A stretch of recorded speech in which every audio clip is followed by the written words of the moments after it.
Allez, c'est parti. Bonsoir à tous, j'espère que vous allez bien. Donc, nous commençons notre soirée Bichère, en fait. Et pour ceux qui nous rejoignent pour la première fois, Bichère, en fait, c'est un moment de partage organisé par Groupe Biz.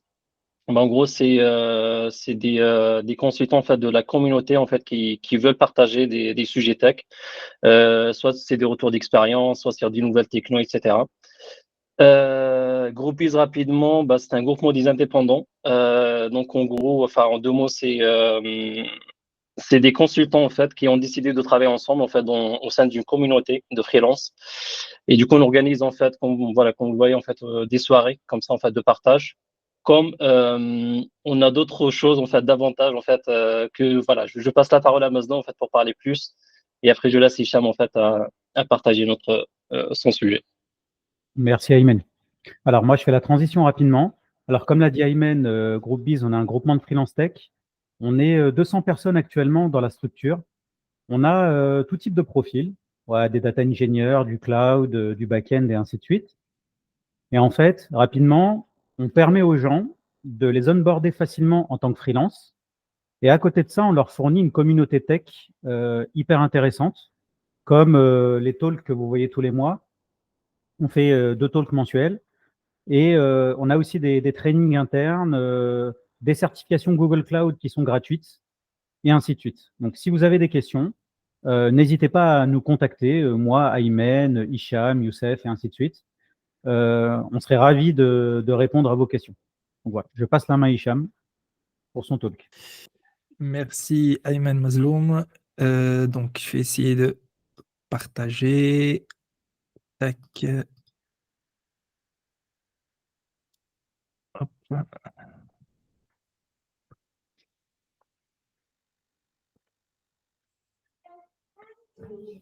C'est bon, vous voyez mon écran? Parfait. Ok, parfait, parfait. Donc, bonjour à tous, merci de votre présence. Voilà, j'ai souhaité partager dans cette session de Bichère un retour d'expérience que j'espère sera bénéfique pour les uns ou les autres. C'est un sujet intéressant, je pense, parce que ça réunit des aspects ou des concepts data et aussi des concepts du cloud, de l'infrastructure. Donc voilà, deux mondes qui sont un peu, comment dire, pas diamétralement opposés, mais au niveau des métiers, ne sont pas nécessairement très proches. Voilà, on va commencer. Je vais vous expliquer un petit peu le contexte. Donc, c'est un retour d'expérience. Moi, voilà, parmi mes clients précédents. C'est une expérience de transformation d'une équipe, voilà, comme le titre le disait, d'une équipe CloudOps en équipe plutôt orientée data. Je dirais pas data-driven, pas encore en tout cas complètement, mais plutôt data-centrique. Donc voilà, on va le voir ensemble. Euh, hop, je vais commencer par un petit concept parce que c'est le métier de cette équipe-là. Ça se passe autour de ce qui s'appelle des Cloud Landing Zones. Donc, qu'est-ce que c'est? Peut-être parmi vous, il y en a qui connaissent déjà. Donc, tout simplement, c'est un environnement dans le cloud et qui est pré-designé.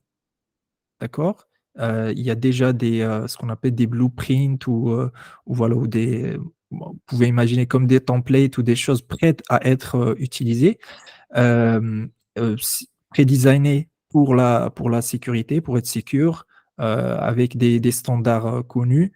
Bien sûr, ça peut être adapté par celui qui les utilise aux standards utilisés dans sa boîte. En tout cas, voilà, conceptuellement, c'est ça. Consistant, c'est-à-dire qu'on garde tout le temps la même chose, euh, répétable. Voilà, l'idée, c'est d'industrialiser voilà, un certain environnement qui permettra, donc on va le voir ici, donc c'est l'industrialisation de quelque chose qui est standard, qui peut être facilement instancié dans le cloud et qui servira comme fondation pour déployer des applications, des services et des workloads dans le cloud d'une façon facile. C'est-à-dire, voilà, tu veux créer une application web pour un projet, tu instancies facilement l'environnement qui est déjà pré-câblé avec le réseau, les standards, la sécurité, et tu te concentres sur ton application que tu veux faire. Et aussi, ça permet dans certains use cases, ça dépend de la maturité ou de l'avancement de l'adoption du cloud dans les boîtes, ça permet aussi de la migration facile voilà, du on-premise vers le cloud. Donc voilà, il y a plusieurs clouders, voilà, les trois clouders principaux qui ont déjà des choses de fait, des principes, des designs. Ils ont leur notion de cloud landing zone. Donc GCP, là, on voit un exemple d'une landing zone avec de la connectivité vers du on-premise ou vers d'autres clouders, avec du shared VPC qui est partagé. Donc, à l'intérieur, donc, il y a la notion de host project qui contient des composants réseau et qui, en fait, les partage avec des projets, des services projects qu'on appelle, qui utilisent le réseau pour différents workloads. Voilà. Donc, c'est le principe, hein. Et bien sûr, il y a des briques qui sont un peu cross. Donc, on va voir la même chose chez Azure. Euh, il y a aussi chez AWS la même chose, sauf que AWS, ils sont peut-être dans le scope. Ils sont, par exemple, sur GCP, vous allez trouver qu'une landing zone, c'est un projet avec tout le câblage qui est autour. Là, c'est plutôt AWS, c'est du multi-account. Une landing zone, c'est du multi-account et c'est voilà. Et ils ont tous des outils un peu méta qui chapeautent le tout, qui peuvent créer, mais c'est un peu plus managé. Donc voilà, ça dépend des boîtes. Il y en a qui utilisent les outils du clouder pour créer des landing zones, mais il y en a qui préfèrent utiliser des providers Terraform pour rester avoir plus de contrôle. Donc voilà, ce que c'est qu'une landing zone, c'est un terrain de jeu dans le cloud qui est pré-câblé dans les standards et qui est répétable, industrialisable pour faciliter l'utilisation du cloud. Donc le contexte dans lequel j'étais arrivé, c'est quoi? C'est un système de management de landing zone. Voilà, donc comme on a dit, les landing zones sont des assets répétables, industrialisés, voilà, ainsi de suite. Et donc, il faut un certain système pour permettre aux utilisateurs dans une entreprise d'en créer facilement, hein, sans qu'ils aient à mettre la main, par exemple, dans le Terraform ou autre, et de les modifier, ainsi de suite. Donc voilà, on voit qu'il y a un user ou un système qui peut utiliser ce système de management de LZ. Je dirais LZ en fait pour aller plus vite, landing zone. Et ça interagit avec pas mal de briques. Là, c'est du générique, hein. C'est des choses classiques avec des référentiels de données qu'on voit ici. Des produits digitaux, un référentiel de business units, il y a du team management et du IAM aussi pour gérer voilà, les accès. Et bien sûr, avec le cloud provider, il faut bien créer physiquement la landing zone. Et il y a de l'infra as code. Et donc, comme on a dit, il y a pas mal de boîtes qui préfèrent utiliser Terraform ou autre pour manager, parce qu'il y a des providers qui peuvent en fait créer des landing zones avec plus ou moins de contrôle. Voilà pour le contexte. Hop. Là, c'est ce que je vous montre là, les diagrammes, je les ai faits avec une méthodologie qui s'appelle C4, avec des différents niveaux d'abstraction. Là, c'est le level contexte. Et là, on va aller un peu plus en profondeur Donc là, il y a deux briques. C'est un front et une API. Donc là, c'est juste pour montrer en fait les interactions du front, avec quel système il interagit, et aussi de l'API. Donc là, c'est pour vous donner un peu l'idée du contexte et des interactions avec les différents systèmes autour. Là, comme vous allez remarquer que toutes les flèches, en fait, qui sortent du système, elles vont dans un seul sens. C'est-à-dire, c'est le système à chaque fois qui appelait et qui déclenchait les appels quand il a besoin d'une information. D'accord? On va en reparler après. Euh, Là, c'est un workflow simple de comment ça se passe. Donc, un utilisateur, donc diagramme de séquence, il fait un appel de création de LZ vers le front-end. Voilà, avec des clics-clics. Et après, vous voyez ici que le front, il check l'existence sur la plateforme d'un phrase code. Donc là, je vous explique l'existant, hein, ce qui existait avant. Et après, on voit que la stack, bon, c'est comment dire, des terminologies un peu liées à ce genre d'outils de gestion d'un phrase code, voilà, des stacks ou autres, un Terraform Cloud, je ne sais plus quelle est la terminologie. En gros, voilà, c'est l'unité de gestion d'un state Terraform. Et après, on vérifie que ça existe. Si ça existe, on rejette. Donc voilà, parce que ça existe déjà. Et sinon, ben, il y a une interaction pour euh, après l'existence, ici, il n'existe pas. Et donc là, c'est l'API qui est appelée pour créer. Et après, l'API, elle rappelle une autre fois pour créer un nouveau state dans l'IAC, faire le plan apply, ainsi de suite. Trigger plan apply. Là, l'infra est créée sur le Clouder. Le Clouder répond. Là, on a déjà répondu, donc c'est en asynchrone. On a déjà répondu au client que sa landing zone est en train d'être créée. D'accord? Et en fait, l'infrastructure se crée après en asynchrone, vu que ça prend pas mal de temps. Par exemple, sur GCP, bien sûr, il y a toute la connectivité, tous les composants. Ça prend un peu plus de 10 minutes à tout créer. Donc, voilà, c'est pour ça qu'il y a de la synchrone là-dessus. Voilà, c'est le système existant. C'est assez simple, c'est pas très complexe. Par contre, il y a des petites choses qui vont être problématiques ou qui sont problématiques. Vous voyez ici, la source de vérité, c'est dans ce cas-là, vous voyez qu'on checkait, on regardait l'existence sur la plateforme d'IAC. Voilà. Et aussi, il y a une partie des infos qu'on va aller chercher dans le Clouder. Donc, à chaque fois qu'on a besoin d'une info, c'est entre l'IAC plateforme et le Clouder. Parce que entre l'API et les deux autres composants, il n'y a pas de couche de persistance. D'accord? Donc, c'est directement front API, la plateforme IAC, le Clouder. D'accord? Si on veut revenir après chercher des infos, c'est soit l'IAC plateforme, soit le Clouder. Donc, c'est premier souci. Là, la partie analytics existante, bon, je vais pas rentrer dans les détails en fait. C'est voilà différents composants, du classique hein, sur GCP.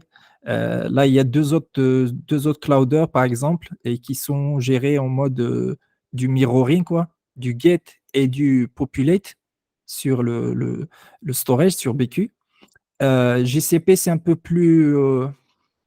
c'était un peu plus élaboré c'était branché sur du log router sync. Donc, les infos étaient récupérées voilà, avec un log sync et il y a ce qui s'appelle une CMDB.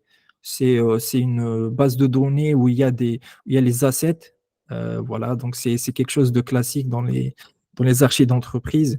On branche dessus voilà, différents outils comme ServiceNow, ce genre d'outils pour avoir la liste des assets, donc voilà, notamment les cloud assets. Et voilà, donc différents composants, pas mal de CF, pas mal de cloud functions, du cloud scheduler, ainsi de suite. Et après, donc, c'est un simple extract load, presque. Il y a un petit peu d'adaptation, mais pas grand-chose. Et donc, on ne produit dans le système aucune data. Il n'y a pas de data, il n'y a pas d'enrichissement, il n'y a pas voilà, de notion business. Donc, les utilisateurs du dataset se retrouvent avec des données purement techniques et aussi qui sont propres, spécifiques au clouder. Donc voilà, voilà, c'est quasiment de l'extract pur euh, des infos dans le clouder. Donc voilà, pareil ici, il n'y a pas de notion d'enrichissement ou de persistance voilà, ou de notion business qu'on rajoute. Deuxième souci. Là, donc il y a d'autres. Donc pour l'instant, ça marchait bien.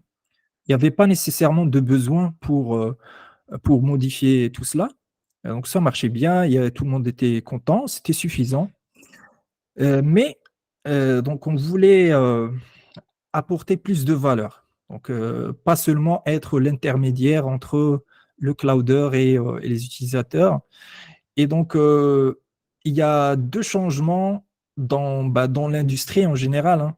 Euh, Lorsque on commence à évoluer dans le, le cloud adoption, donc au début, c'est voilà, une entreprise commence à ouvrir les vannes.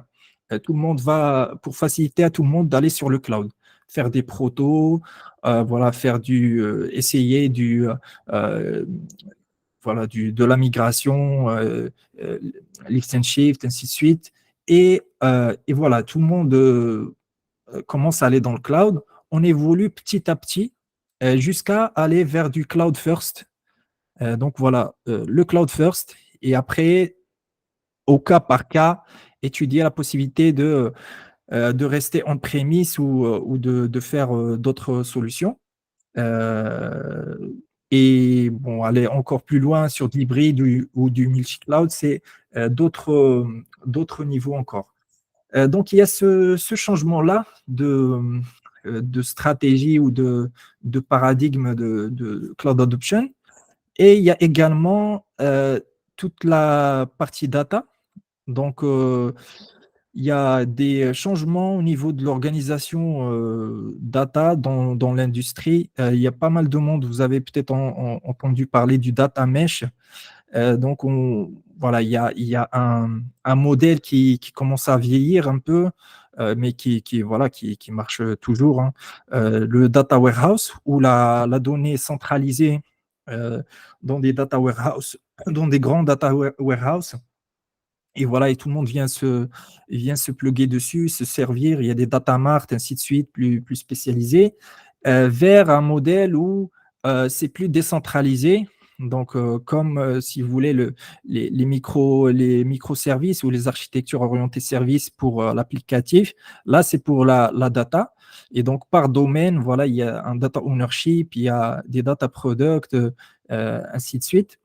Et donc, tous ces changements-là font que le système existant, comme vous l'avez vu, ne pourra plus euh, répondre ou évoluer ou répondre aux besoins futurs. Donc, pourquoi? Parce qu'on a des process qui sont stateless. Donc, vu qu'il n'y a pas de couche de persistance, ben, on ne garde pas d'état. Donc, on ne peut pas enrichir, on ne produit pas de data déjà. On fait que voilà, relater ce qu'il y a dans les sources. Performance, il y a des soucis de performance parce que on va à chaque fois aller taper sur les API des systèmes externes à chaque fois qu'on a besoin d'une info, même si tu mets du cache, même si voilà, ce n'est pas suffisant. À chaque fois, il faut aller chercher les infos. Et parfois, pour chercher, par exemple, un projet dans une orga, toute une orga, Voilà, c'est pas quelque chose qui est nécessairement indexé. Tu veux chercher un asset, voilà, c'est pas comme dans une DB où tu as des index, des choses comme ça. Ce sont des API, voilà, et aussi le temps de réponse des API, voilà, est variable selon l'API. Euh, il y a les quotas aussi, les différents quotas que vous connaissez sur les API Cloudera, ainsi de suite. Performance limited features, et donc voilà, des fonctionnalités limitées. Il y a des fonctionnalités qui sont impossibles à implémenter par rapport voilà, à la performance et au temps de réponse. Donc voilà, vous avez vu qu'il y avait un front. Donc voilà, juste pour lister par exemple les landing zones par rapport à une information business, ça va te prendre énormément de temps parce que, par exemple, l'info business, tu l'aurais mise dans un label de projet GCP. Donc, il faudra chercher tous les projets GCP qui contiennent telle valeur dans certains labels. Voilà, donc ça prend du temps et donc ce n'est pas possible de proposer cela aux utilisateurs. On a un business score dans le software qui est pas mal couplé. Donc, on va le voir. Donc, voilà, vous avez vu qu'il y avait pas mal de dépendances dans le système avec des systèmes externes.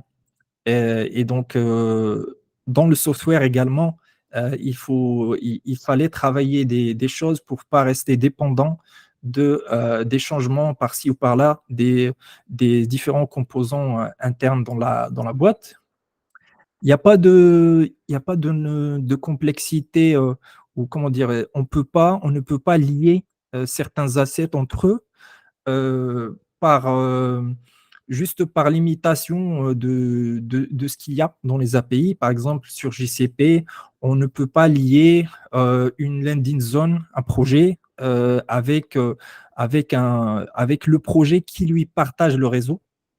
Voilà. Dans certains clouders, tu peux trouver des solutions par exemple, Azure, ils stockent les assets comme un graphe. Donc, tu peux aller par-ci, par-là, te balader assez facilement. Sur GCP, voilà, c'est pas tout le temps le cas.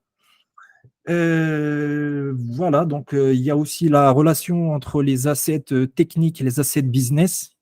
Donc voilà, c'est assez limité en termes de relation entre les assets. Et bien sûr, le data analytics, comme vous avez vu, c'est assez limité. Donc, on offre une vue technique brute, quasi brute, aux utilisateurs. Donc, il y a pas de valeur ajoutée voilà, du produit. Et aussi également le data ownership.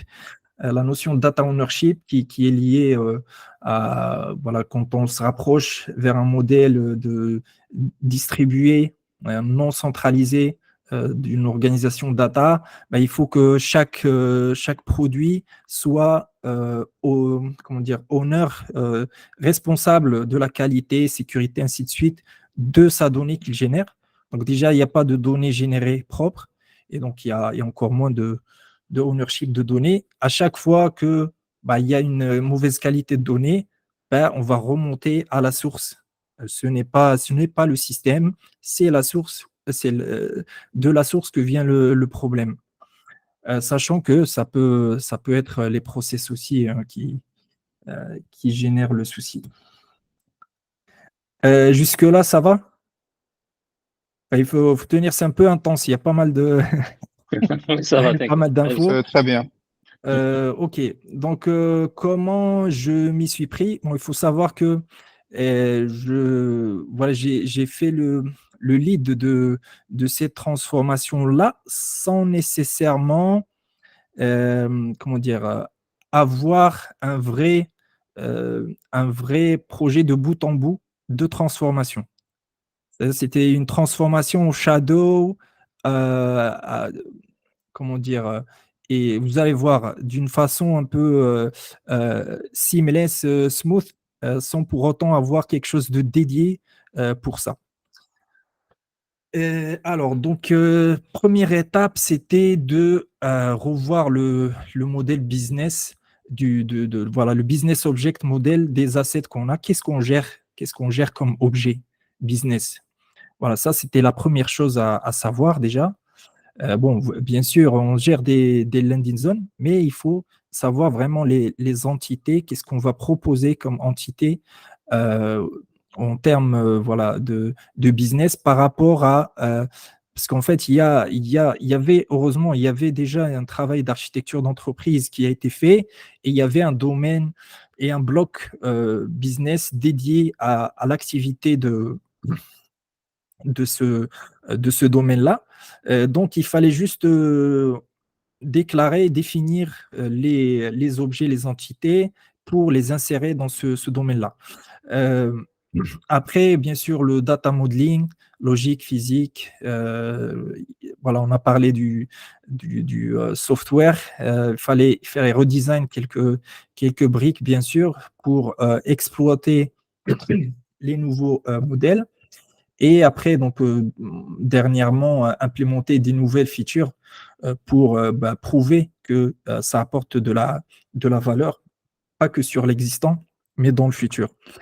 Et, en parallèle, voilà, créer la base opérationnelle. Donc, il faudra pour avoir une couche de persistance, ça sera une base opérationnelle pour le business de ce produit-là et les process d'ingestion pour donc remplir la base opérationnelle. Donc voilà, l'initialiser et après des process nominaux pour continuer à l'alimenter. Et enfin, donc servir, exposer la data pour aller vers le modèle où on s'insère un peu dans l'organisation data et on se rapproche d'être un produit data pour pas seulement profiter, nous, de notre data, mais aussi en faire profiter les autres par le biais de l'analytics notamment. Euh, En parallèle de tout cela, il y a une base, donc les briques que j'ai mis en bas. Donc c'est nécessaire en fait pour opérer ces transformations de coacher les collaborateurs ou les teammates qui n'ont pas nécessairement les skills, le skill set qui va bien avec cette transformation. Donc, comme vous avez compris, donc moi, j'étais le seul à avoir un background de software et data en arrivant dans l'équipe. Je vais expliquer un petit peu les skill sets qu'il y avait et que j'ai pu en fait euh, euh, utiliser voilà, au maximum pour faire certains choix. Donc du coaching pour aider et comme on dit pour rendre pour enable les gens pour qu'ils soient autonomes. La culture, avoir une culture euh, de curiosité, de partage et aussi de faire euh, au maximum dans les bonnes pratiques, dans les règles de l'art. Ce n'était pas nécessairement le cas parce que dans le Cloud Ops, euh, par exemple, quand il y a un problème de prod, voilà, dès que il y a une façon de faire marcher la chose, donc là, je parle de quelque chose qui est déjà établi. Voilà, tout est en place. Donc il y a un souci de prod. On cherche à régler la chose. C'est vraiment orientation production. On cherche à régler la chose côté clouder. Et après, les outils et les scripts voilà, que les utilisateurs utilisent pour qu'ils automatisent des choses, c'est quelque chose de secondaire. C'est juste de l'utilitaire. Alors, on règle les choses côté clouder et après, on dépriorise les autres aspects, même en gardant de la dette technique. C'est pas, voilà, tant que ça marche en prod, c'est bon. Et voilà, des standards et des process avec un peu d'innovation. Donc, c'est pas vraiment d'innovation où on va créer des choses nouvelles dans l'industrie. C'est plus par rapport aux pratiques de l'équipe.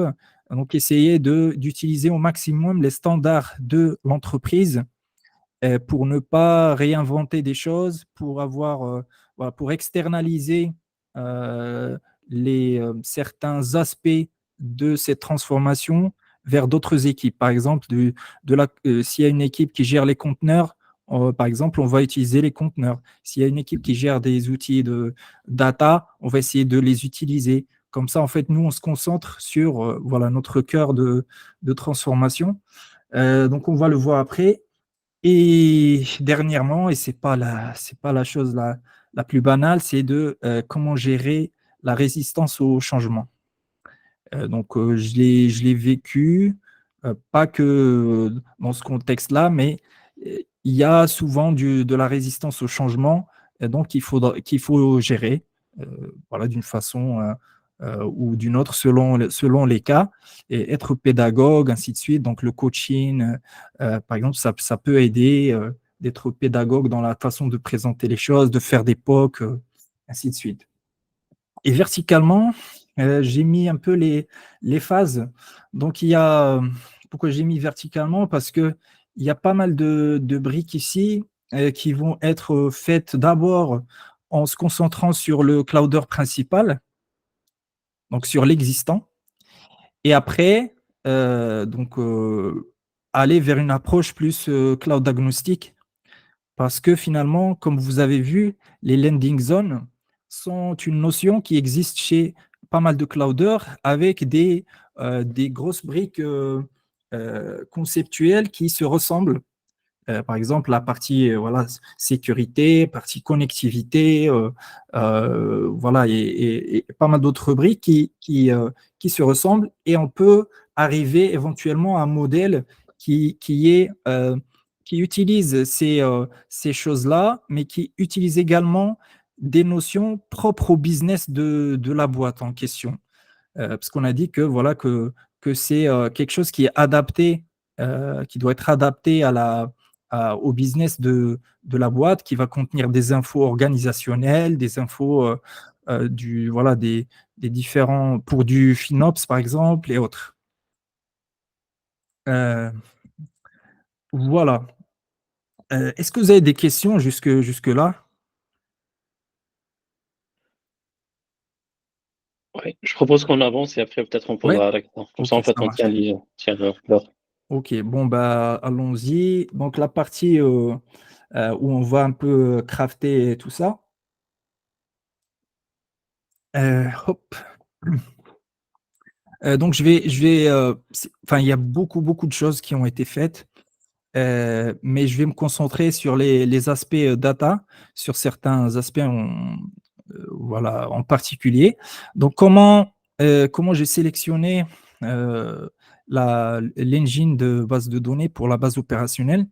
Déjà, il y a deux critères. Donc, j'ai pris en compte le team skill set et aussi d'autres critères par rapport à ce qui était nécessaire pour le système qu'on voulait build.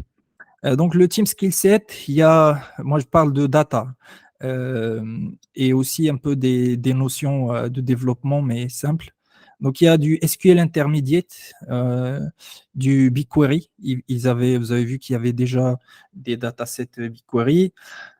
Il y en a qui avaient fait du MySQL, parce il y a des experts Linux, des gens qui ont fait de la Virtu et qui avaient déjà travaillé avec du MySQL et du Python. Il y a pas mal de scripting. Voilà, vous connaissez hein, les équipes qui font du CloudOps, ils travaillent avec Terraform, Python, voilà, en mode plutôt scripting, automatisation. Et il y avait des API. Donc, vous avez vu qu'il y avait une API, c'était fait en Python également. Et donc, voilà, c'était le langage que tout le monde, plus ou moins, maîtrisait. Donc, je parle du langage. Après, effectivement, il n'y a pas de notion, comment dire, plus poussée dans la façon de design des softwares, voilà, toutes les bonnes pratiques de découplage, ainsi de suite. Voilà, donc voilà le skill set qu'il y avait. Bien sûr, ils étaient très, très bons dans leur métier, hein, dans tout ce qui est cloud. Excusez-moi. Donc, tout ce qui est cloud. Donc, voilà, ils maîtrisaient bien le business, donc c'est quelque chose de très important. Et après, par rapport à l'engine de base de données, Donc, il fallait quelque chose de transactionnel. Pourquoi? Parce que pour ce genre de besoin, voilà, un utilisateur qui va créer, qui va update, qui va vouloir delete, voilà, c'est quelque chose qui est adapté pour du transactionnel, c'est une base opérationnelle. Et donc, c'est pas, voilà, c'est pas par exemple du BigQuery. Donc, au début, il y avait une grosse discussion avec l'équipe parce qu'ils étaient habitués à du BigQuery. Ils disaient pourquoi pas brancher directement tout sur BigQuery. Donc voilà, donc il fallait les convaincre, ainsi de suite. Une base relationnelle, pourquoi? Parce qu'on a besoin d'avoir des contraintes minimum pour de la qualité de données, aussi pour avoir comment dire, un minimum de normalisation. On va voir que j'ai été un peu, j'ai pas complètement normalisé les choses. Et après, donc c'est voilà, c'est par rapport au trouver le bon curseur l'utilisation du relationnel. Et il fallait aussi, pour faire les choses, donc on avait dit, apporter de la valeur. Vous rappelez du soleil que j'avais montré, apporter de la valeur de la bonne manière. D'accord? Donc la bonne manière, c'est inclus aussi d'être compliant avec le tech radar, bien sûr, de l'entreprise, si on a un. Donc voilà. Et après, on voulait également du JSON support, parce que notamment les API, Cloudeur et pas mal de. Voilà, le JSON, c'est quelque chose de très utilisé et très comment dire, utile comme format, par rapport au Python, aux API, donc voilà, très supporté. Donc voilà, il fallait qu'il supporte du JSON. Comme ça, nous, on n'a pas à chaque fois éclaté les choses. Donc voilà, on va stocker du JSON quand il faut et après éclater s'il y a besoin de plus comment dire, de détails. Un Python SDK. Donc Python, c'était clair que c'était le langage fallait aller sur du Python. Donc un SDK Python. Et il fallait que ce soit un managed service. Pourquoi? Parce que pour se concentrer en fait pour pas passer du temps à maintenir, à mettre en place voilà, pour de l'administration de bases de données, ainsi de suite. Donc on a choisi du Ivan. Donc MySQL au début, moi j'étais plus pour du Postgre parce que je sais que voilà, on va dire que c'est pour de la production, pour des besoins, comment dire, plus sérieux, c'est du Postgre. MySQL, voilà, par rapport aux gens qui étaient habitués, ça répondait plus ou moins à pas mal de critères ici. Donc on est allé sur du MySQL à la fin. Mais vous allez voir que on est revenu sur le Postgre après. Hop. Donc on passe à la partie design. Donc là, c'est un design conceptuel sur GCP, donc par rapport le folder, par rapport à la landing zone, qui est le projet, et landing hub, qui est un autre projet qui hoste le réseau et qui le partage voilà. Voilà, on va pas passer beaucoup de temps dessus, mais voilà, c'est un diagramme entité-relation et, qui montre aussi la cardinalité et les relations, ainsi de suite, avec aussi quelques entités. Il y a le produit, c'est une unité organisationnelle. Euh, oui. Donc on va y arriver bientôt. Donc j'ai vu une question dans le chat. Et après, donc il y a les business units, et operational units, c'est les teams par exemple. Voilà, c'est des notions qu'il fallait intégrer aussi. Donc après, donc le design physique. Donc là j'ai mis des couleurs différentes. Pourquoi? Parce que là, ce qui est en vert, ce sont les entités qui vont être gérées par le système. Donc, principalement, donc, un folder GCP, un projet GCP et un landing hub. Ça vient en fait, pourquoi un landing hub? Ça vient de l'architecture hub and spoke.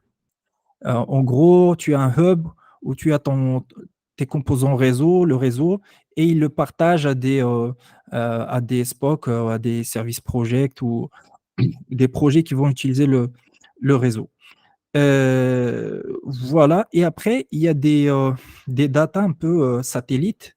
Donc, c'est là, par exemple, qui représente ce que j'avais montré au départ. Donc, ce qui s'appelle une stack ou voilà, bon, voilà une unité de gestion de state, Terraform. Et parce qu'on a besoin de le créer, on a besoin de récupérer. Voilà, c'est quelque chose qu'on va manipuler, mais c'est pas voilà, c'est pas le principal. Et c'est pas quelque chose, comment dire, et ça fait pas partie de la data qu'on produit. Donc, c'est juste de la data computational qu'on utilise au cours du process. Et après, donc, du process log, voilà, pour avoir le nombre de lignes insérées, updatées, deletées. euh, et ben, s'il y a des erreurs, un message d'erreur. Et ça, oui, donc, il y a des données référentielles qu'on a besoin de répliquer euh, parce qu'on n'a pas nécessairement envie à chaque fois d'aller taper sur une API pour récupérer la donnée. Et on ne peut pas non plus faire un cache. Pourquoi? Parce que ce sont ce qui s'appelle des données référentielles euh, à dimension qui changent lentement. Donc, slowly changing dimensions. Et donc voilà, ça change de temps en temps, pas assez vite, euh, et pas très figé. Et donc, tu as besoin quand même de garder une version à jour. Voilà. Du coup, bah, on l'a aussi à côté. Voilà, donc ça ressemble à ça. Tac, le process d'ingestion. Donc là, j'ai mis le tout. Après, je vais me concentrer sur chaque brique. Donc ici, vous voyez, c'est la base de données.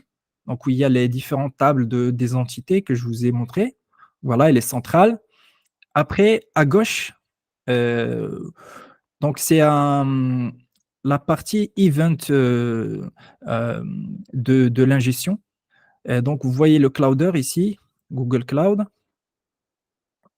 On a ce qui s'appelle des cloud assets, feeds. Donc il y a une API dans GCP qui s'appelle Cloud Asset Inventory et qui a des sortes de connecteurs ou des listeners qui peuvent en fait te permettre de monitorer les changements sur les ressources qui sont inventoriées dans GCP. Donc du coup, nous, en fait, on écoute sur les projets et les tags binding aussi, parce qu'on gère les tags également. Et à chaque fois qu'il y a un changement, on push dans des pub-sub. Donc, et par souscription, il y a un process, une fonction as a service bah, qui va récupérer l'event et qui va l'insérer dans la table qui va bien. D'accord? C'est assez simple, mais la clé ici, c'est la fonctionnalité d'event listening là, sur les ressources qui est offerte par le Cloud Inventory. Voilà. Il y a quelque chose de similaire dans d'autres clouders. Et de l'autre côté, donc c'est un peu une sorte d'architecture lambda où il y a un circuit rapide et un circuit lent. Donc là, c'est la partie batch. Donc la nuit, chaque jour, bah, pour chaque entité, par exemple la partie IAC, les projets, les folders GCP, bah, on va aller récupérer la nuit en masse. Donc tout ce qui a changé depuis la dernière fois. Comme ça, en fait, en même temps, on bouche les trous s'il y a des trous. Même si on a mis en place tous les voilà de l'alerting, ainsi de suite pour traiter s'il y a des erreurs, mais c'est rare, vraiment, ça arrive, excusez-moi, ça arrive quasi jamais, c'est assez stable. Et en même temps, en fait, ça nous permet euh, comment dire, d'avoir euh, donc euh, excusez-moi, on les utilise, oui, on les utilise pour l'init d'une base, que ce soit lorsqu'on veut refresh la pré-prod, on utilise ces composants-là d'ingestion en masse, ou bien pour la première fois, lorsqu'on voulait init les bases de données. Donc, c'est pratique d'avoir quelque chose qui peut te rapatrier la donnée en masse, que ça soit en mode delta ou en mode full. Pardon. N'hésitez pas hein, s'il y a des questions. Tac. Donc, listen to your cloud when it's calling for you. Donc là, je vais vous expliquer un peu les cloud asset feeds parce que c'est assez intéressant. Donc là, c'est une ressource Terraform. Il y a la ressource Terraform qui va bien pour créer. Ça peut être créé également en ligne de commande avec Gcloud et également, je crois, en API aussi. Donc là, c'est la ressource, c'est Google Cloud Asset Folder Feed. On lui donne l'ID du folder. Pourquoi j'ai choisi celle-là? Il y en a 3. On peut en placer un directement au niveau. C'est plus le niveau où tu le places. Parce qu'en fait, lorsque tu places sur un folder, par exemple, ça écoute tous les événements en récursivité en dessous du folder. Voilà, donc on l'a placé sur un folder donné. Tu lui donnes le folder ID et après, tu filtres sur l'asset type. D'accord? Donc là, j'ai mis un exemple qu'il y a sur le site de HashiCorp, mais par exemple, si tu veux récupérer les changements sur les projets, voilà, tu mets asset type, voilà, compute, ainsi de suite, /project. Le pub/sub de destination, des conditions en plus, si vous voulez, il y a une certaine syntaxe pour mettre des conditions. Et après, du feed vers le pub/sub, vous récupérez ce genre de JSON, donc avec une représentation de l'asset, ses ancêtres, l'asset type et d'autres infos, et qui sont tout le temps, qui ont le même format. Ce qui est bien, en fait, il y a un même objet qui représente un asset et après différentes infos dedans. Mais voilà, c'est par exemple sur GCP, sur Azure, je crois c'est pareil. Il y a un certain modèle qui est exactement le même pour tout, qui est générique. Et après, surtout, qu'il y a l'update time. C'est important. Pourquoi? Pour gérer. Donc, vu qu'on se récupère les events sur du pub/sub, on n'est pas nécessairement, euh, on n'a pas la garantie de recevoir un event avant l'autre ou voilà l'ordre des events. Et voilà pour différentes raisons. Et donc ça nous permet l'update time, ça nous permet dans la base de données de pouvoir savoir qu'est-ce qui a été, quelle est la version en fait la version la plus récente d'un projet ou de notre entité en fait. Je vais revenir avant. Hop. Si vous avez remarqué, là j'ai mis du insert only ou de l'upsert. Et donc c'est de l'insert only parce que on a l'update time, on insère avec l'update time et après à la lecture, on prend l'update time le plus récent. Voilà. Du coup, c'est pour faciliter en fait l'insertion, être le plus performant. C'est quand tu es en write intensif, c'est mieux de pas trop mettre de contraintes. Voilà, si c'est pas nécessaire. Donc voilà, on insère comme ça au fil de l'eau avec une version du record. Ça permet aussi de gérer comment dire la concurrence, pardon. Donc voilà pour ça. Tac, l'intégration. Donc tout est connecté. On va essayer de connecter au reste. Donc notre système, notre base de données, elle est créée, elle est peuplée. Il y a tout ce qui est ingestion. Et donc on va essayer de l'intégrer. Comment on va intégrer cela? En utilisant ce qui s'appelle l'architecture hexagonale. Je pense pour certains, il y en a qui ont peut-être déjà vu un post que j'avais mis sur LinkedIn. Donc, je et ça permet aussi de commencer la transformation. Donc, parce que c'est que le début. Donc, on va essayer de le faire pour la partie base de données. Comme ça, en même temps, on découple et on intègre notre base de données d'une façon un peu smooth. Et en même temps, on va donner un exemple de port adaptateur. Donc, si vous voyez ici, il y a des adaptateurs et il y a le business core ici. Donc, en fait, pour la base de données, ça se traduit comme ça, c'est-à-dire, donc il y a tout ce qui est API ici. Donc, c'est notre API. Par exemple, voilà, je veux lister des projets. Donc, suivez ce chemin. Donc, le client veut lister un projet, il va appeler l'API. Donc, dans l'API, on ne va plus avoir de code spécifique DB. Il va appeler ce qui s'appelle un port. C'est une interface, en fait, software, juste une interface, et qui, après, elle est branchée sur un adaptateur.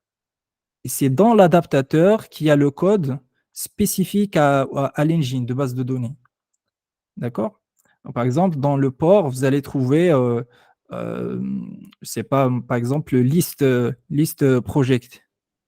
Voilà, qui est virtuelle, une méthode voilà, virtuelle. Et après, vous allez avoir l'adaptateur et selon le cas, vous allez instancier soit un adaptateur MySQL, soit un autre. Donc voilà, du coup, c'est là, dans l'adaptateur qu'il y a le code spécifique SQL, le driver, ainsi de suite, et qui va exécuter la bonne query SQL. D'accord? Donc on l'a branché dessus en première étape. Donc comme je vous avais dit, on avait choisi du MySQL. Je vois que le temps passe un peu, mais vu qu'on a commencé un peu tard. Donc, comment on a migré pour Postgre? Déjà, première chose, il y avait une question, pourquoi on est revenu vers du PostgreSQL? Tout simplement parce qu'il y a, par compliance au Tech Radar, donc il y avait le MySQL qui a été, on va dire, dépriorisé et c'était PostgreSQL first. Et finalement, on est revenu à la première suggestion, et tant mieux, parce que ben voilà, c'était mieux, c'était plus flexible, il y avait plein de choses qui étaient bénéfiques. Donc voilà, par rapport à ce que vous avez vu auparavant, donc cette brique-là, on va juste garder la même chose, les mêmes ports, on va rien changer, à part rajouter, implémenter d'une façon complètement indépendante les adaptateurs qui implémentent les mêmes ports. Par exemple, le list project, ben, on va faire un adaptateur PostgreSQL qui contient la méthode list project, d'accord? Mais à l'intérieur, il y a le code spécifique Postgre qui contient voilà, le driver Postgre, voilà, la librairie qui va bien et les queries, bien sûr, préparées qui vont bien avec du Postgre. Et après, donc voilà, donc c'est cette partie-là. Et après, ici, pour que la migration se fasse d'une façon seamless et qu'on puisse fallback facilement s'il y a besoin, on ne sait jamais. Donc, il y a un serveur de conf. euh, Par exemple, ça peut être, je ne sais pas, Vault, même si c'est plus pour des secrets. Donc, on met une variable dedans avec une valeur, par exemple, la Active DB Engine, qui peut avoir une valeur MySQL, une valeur Postgre, et on la change à la volée quand on veut que ça switch vers un adaptateur ou un autre. Donc, c'est-à-dire, lorsque ton code veut faire son list project, il va instancier ou il va utiliser, pardon, un adaptateur ou un autre selon la valeur qu'il a lue dans le config serveur. D'accord? Et donc, comme ça, en fait, on a switché vers du Postgre et après monitorer un petit peu, voir si ça se passe bien. Donc, on a déjà initialisé, bien sûr, la base et voir si ça se passe bien. Et donc, il n'y a pas eu de souci nécessairement. Donc, ça s'est bien passé et ça n'a pas entraîné de rupture de service. Là, je commence à arriver à la fin. La partie donc exposition de données du CDC, Change Data Capture. Donc c'est pour rappeler, tu as une source de base de données. Il y a un service, donc bien sûr, on est allé vers du managed, comme ça on se concentre juste sur d'autres sujets. Donc DataStream, c'est un service côté GCP qui fait du Change Data Capture, c'est-à-dire il écoute les events qui sont logués. Donc bien sûr, il faut activer le voilà, tout ce qui est event login dans la source de base de données. Et après, il écoute et directement, il balance sur du BigQuery. Voilà, avec tu sélectionnes en fait les tables que tu veux. Et après, on a branché un looker dessus pour nos utilisateurs. Mais bien sûr, ils peuvent aussi brancher ce qu'ils veulent sur le BigQuery. Voilà, des choses plus spécifiques à leurs besoins. Comment c'est fait? Donc, la base de données, c'est en privé, c'est pas du public. Donc, on a utilisé de la private connection en utilisant un proxy, un reverse proxy. Donc, voilà, on va le voir après. Parce qu'en fait, le data stream, il fait, euh, il fait un peering avec le réseau où il y a, comment dire, où il y a celui qui est directement en contact avec le data stream. Mais par contre, le Ivan, il est aussi en peering avec le réseau partagé au projet. Donc, le peering n'est pas transitif. C'est pour ça qu'il y a besoin de mettre un proxy entre les deux qui va faire du port forwarding. Donc voilà, écoutez, donc là, il y a alors je ne sais pas s'il y a d'autres clouders qui ont cette limitation, mais en tout cas, tu ne peux pas pire trois réseaux, voilà, les enchaîner. Donc voilà, c'est juste deux nœuds à chaque fois. Et hop, je vais passer sur l'exemple Terraform. Voilà, il y a tout ce qu'il faut sur Terraform pour créer tout cela. Bon, pour le proxy, j'ai utilisé Socat pour faire le forwarding parce que ça permet de le faire d'une façon dynamique sans spécifier l'IP. Ça, il y avait, comment dire, l'IP pouvait changer côté base de données parce que s'il y a une maintenance ou voilà, ou c'est une plage en fait, c'est une plage d'IP. Donc, tu ne peux pas voilà, fixer l'IP dans le script. Donc, Socat te permet de faire ça. Bien sûr, pour avoir un data product, être en mode data mesh, il faut du cataloging également. Donc, data cataloging, c'est un catalogue, voilà, il y a Colibra. Pour ceux qui ne connaissent pas, ils peuvent regarder après. Donc, c'est un catalogue qui permet, par exemple, à quelqu'un du business de chercher un terme spécifique à un domaine donné, qui n'est pas nécessairement technique, et de suivre la chaîne pour retrouver où se trouve la data et qui est son owner, qui en est responsable, ainsi de suite, pas mal de données, pas mal d'informations. Donc, ça part des notions d'architecture d'entreprise, ce qui s'appelle architecture building block. Et après, ça va vers le business, des termes business, des attributs. Et après, ça arrive aux tables et aux champs, aux fields, aux colonnes. Voilà, c'est cette sorte d'enchaînement. Et ça ressemble à ça. Ça, c'est un petit screenshot du site de Colibra. Ça représente bien ce qu'on a aujourd'hui. Tac. Voilà. Où est-ce qu'on en est après cette transformation? Bien sûr, ça a changé depuis. Mais en gros, voilà ce que je vous ai montré auparavant. Donc là, maintenant, on a des process qui ont un state, qui ont un état. Donc, on persiste l'état des landing zones, notamment, par exemple. Plus de perf, et plus de relations. On a des relations dans la base de données. On a toutes les relations qu'il faut entre nos différents assets, du coup, et les infos business. Du coup, tu peux, par exemple, chercher la landing zone qui appartient à ce produit dans cette BU, ainsi de suite. Voilà, des relations assez complexes. Donc, c'est très utile. Euh, la performance, donc il y a plus de perf vu qu'on tape sur la DB, on va aller pas mal d'allers-retours avec les API, on les a enlevés. Il y a aussi des optimisations côté DB qu'on a fait. Les features, ça unlock des possibilités illimitées en termes de features. Voilà, donc avant, on permet de créer une landing zone, de delete, c'est tout. Et on laissait l'utilisateur faire ce qu'il voulait directement sur le projet. En ayant besoin de plus de gouvernance, on a mis plus de contrôle, on a permis de faire des updates, de faire des contrôles sur les infos organisationnelles de l'utilisateur. Voilà, pas mal de choses, pas mal de règles. Donc, les analytics, donc comme vous avez vu, on est allé pas mal, assez loin. Enfin, on a fait tout ce qu'on avait à faire niveau analytics. On est assez compliant et c'est très utilisé. Le data ownership, du coup, moi je suis data owner,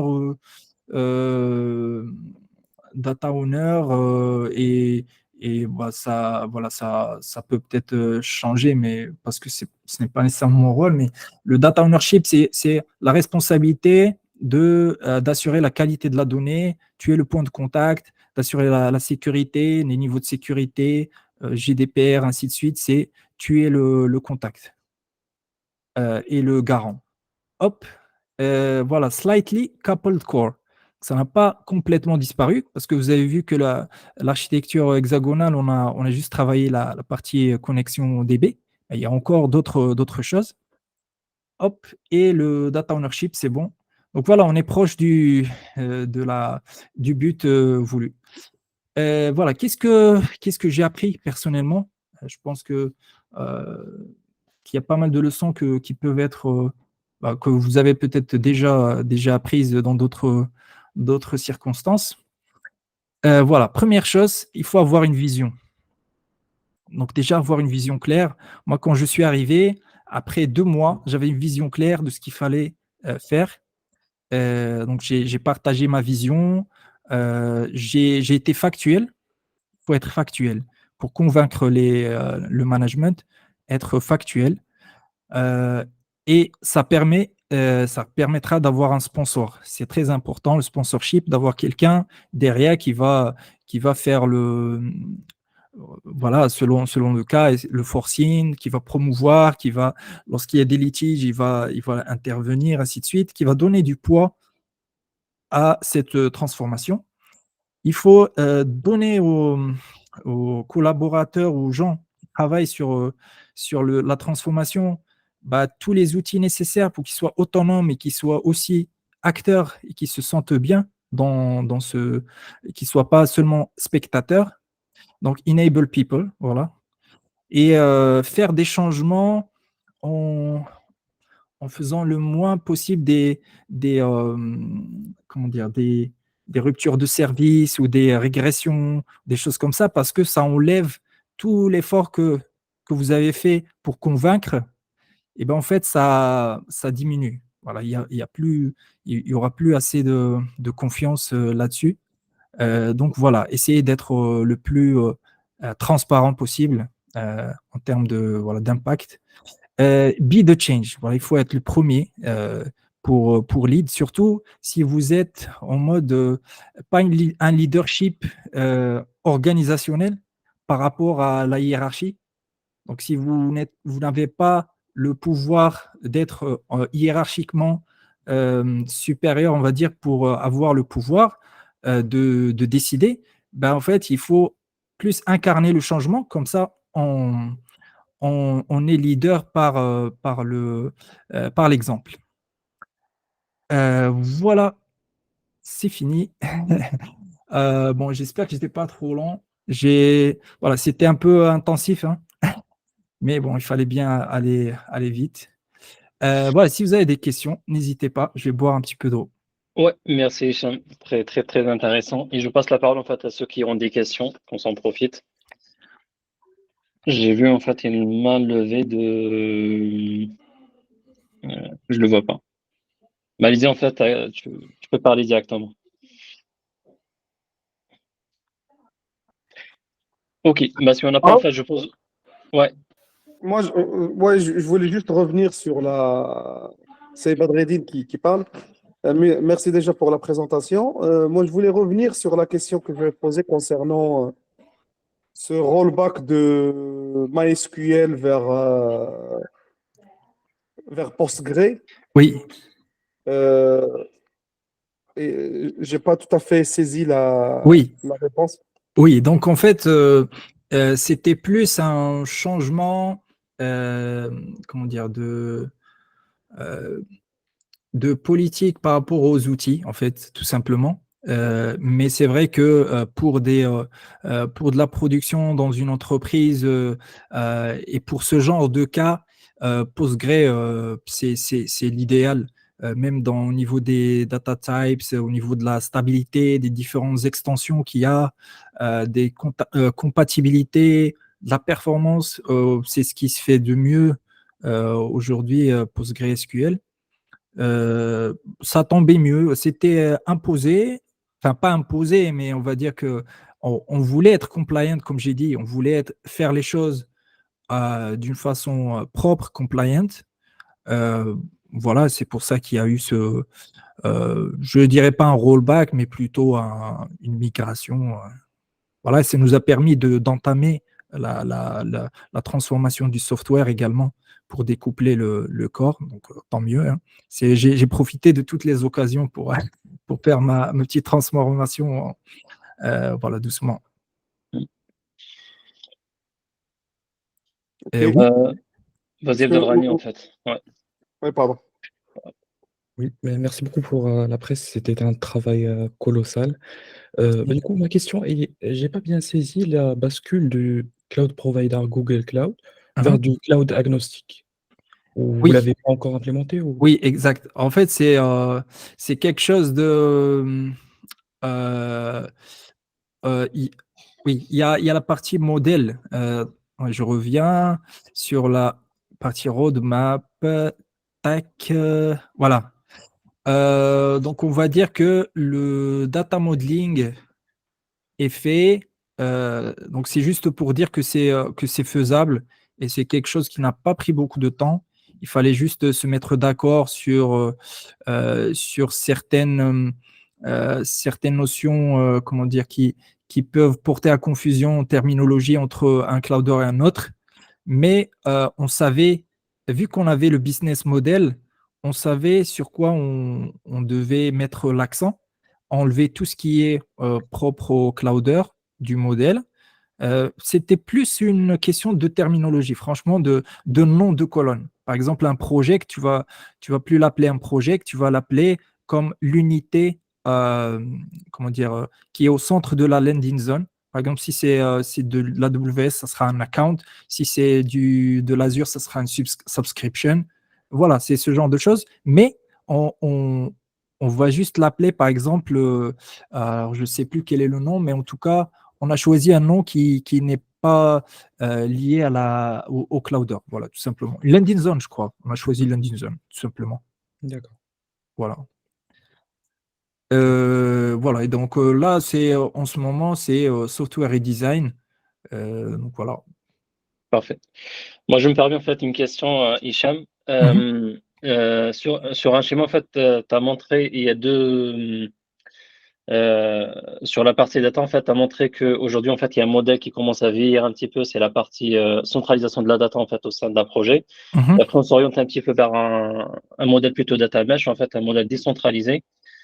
Et du coup, vous en êtes où aujourd'hui par rapport à ça? Est-ce que vous êtes plutôt orienté vers un modèle décentralisé? Dans ce cas, en fait, comment vous avez géré la partie gouvernance des accès aux différents domaines dans votre data? Mhm. Sinon, en fait, qu'est-ce que vous avez implémenté au final et comment vous avez géré la gouvernance? Oui. Alors, d'accord. Donc, en fait, là, je préfère me concentrer sur le système en soi, parce que, voilà, par rapport à la stratégie d'une boîte ou d'une autre, je ne veux pas rentrer dans ces détails-là. Mais c'est une tendance de toute façon dans l'industrie, hein. Donc il y a pas mal depuis 1 an, je crois que Data Mesh commençait à se connaître avec quelqu'un quelqu'un de Databricks, je crois. Alors je sais plus quel est son nom, Dani, quelque chose comme ça. Et du coup, là, nous, ce qu'on a fait, c'est que juste on a exposé notre donnée en utilisant l'écosystème qui était en place, en utilisant effectivement nos outils à nous en interne dans notre système pour l'exposer sur, voilà, vous avez vu, du BigQuery. Mais après, il y a, dès qu'on a exposé nos données de la façon qui est, comment dire, recommandée par le système qui est déjà en place, ainsi que désigner les différents points de contact, le owner, par exemple, pour le produit, ça va être le owner. Qui est le owner? Il faut en spécifier un. Être compliant niveau GDPR aussi, parce que le owner, il va être responsable des aspects sécurité, des aspects privacy. Donc, il y a des niveaux, voilà. Il faut faire tout ça au préalable.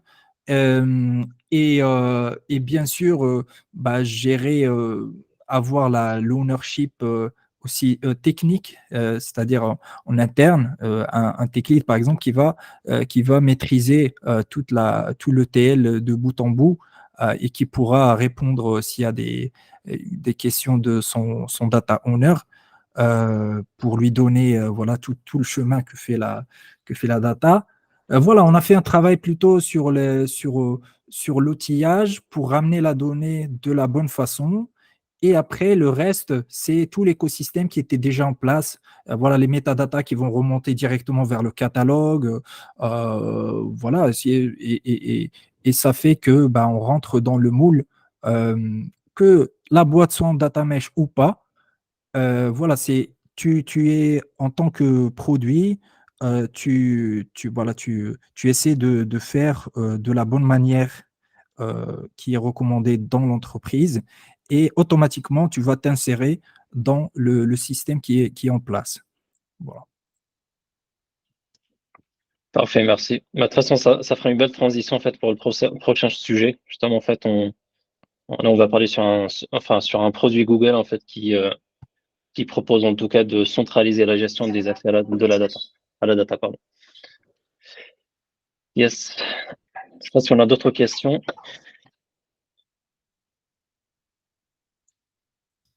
Hop. C'est parfait. Si on n'a pas d'autres questions, en fait, on peut s'arrêter là. En tout cas, merci beaucoup, Hicham. C'est très riche. Merci, je vous en prie. Très intense, j'avoue. Merci pour votre présence. Oui, c'était un peu speed, mais bon. Mais en tout cas, bravo pas mal pour de choses à travail achevé. partager. C'est très intéressant. Merci beaucoup. Merci, Hicham. Bravo. Merci. Allez, ciao, ciao. Allez, bonne soirée à tous. Merci. Bravo, Hicham. On se revoit Merci. le prochain, le mois À la prochain prochaine. avec un autre sujet. Ouais. Bonne soirée. Bonne soirée. Bonne soirée tout le monde.